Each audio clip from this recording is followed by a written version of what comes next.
Beat Park, which is just underneath the Port Mann Bridge here in, well, I guess it's Coquitlam, or is it Port Coquitlam? I'm not sure.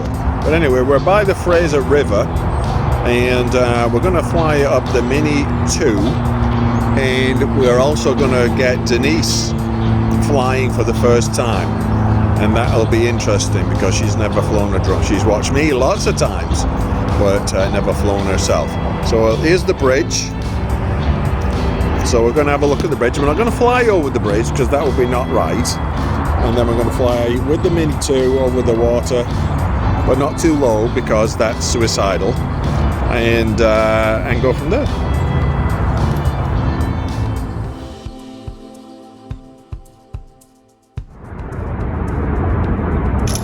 Wide angle shot. There's 3 types of photographs you can take with the Mini 2. This is one of them. It's called a wide angle. You just hit the button and off it goes.